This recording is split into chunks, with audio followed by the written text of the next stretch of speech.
बहुत समय पहले की बात है।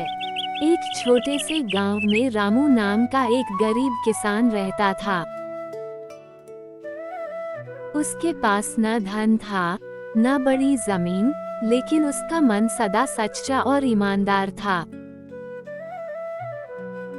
उसकी पत्नी सीता बहुत समझदार और धैर्यवान स्त्री थी। सीता, दिन रात मेहनत करने पर भी हमारा जीवन सुधर क्यों नहीं रहा? धैर्य रखो स्वामी, ईश्वर सच्चे मन से की गई मेहनत का फल अवश्य देते हैं। उसी रात दोनों भूखे पेट सो गए, पर उन्हें क्या पता था कि अगला दिन उनकी किस्मत बदलने वाला है। अगली सुबह रामू खेत में हल चला रहा था, तभी हल किसी कठोर वस्तु से टकराया। अरे, ये कैसा लोटा है? ये तो अजीब सी चमक बिखेर रहा है।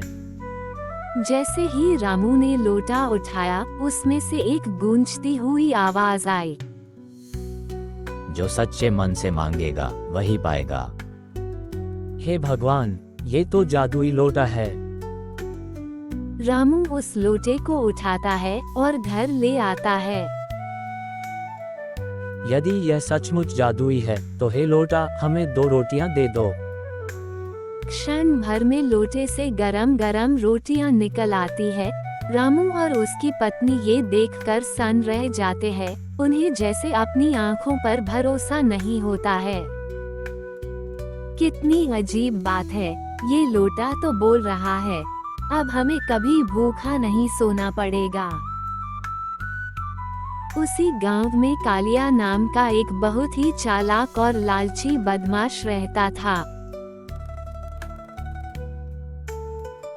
जब उसे जादुई लोटे के बारे में पता चला, तो उसके मन में लालच जाग उठा। कालिया मन ही मन, अगर ये लोटा मुझे मिल जाए तो मैं सबसे अमीर बन जाऊंगा, और ऐसा जादुई लोटे को तो मेरे पास ही होना चाहिए।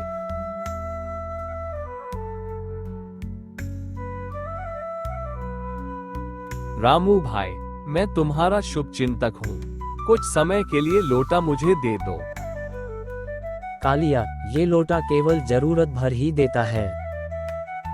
ये लोटा तेरे जैसे लालची के लिए तो बिल्कुल भी नहीं है। लेकिन कालिया लालची के साथ साथ चालाक भी था।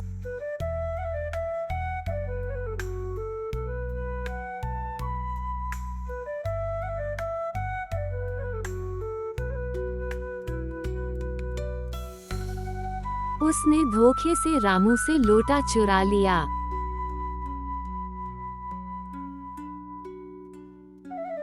ये जादुई लोटा मुझे सोना, चांदी और हीरे दे दे।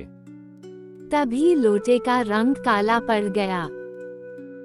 लालच और छल से मांगा गया वरदान कभी पूरा नहीं होता, और कालिया, ये लालच भी कभी पूरी नहीं होगी।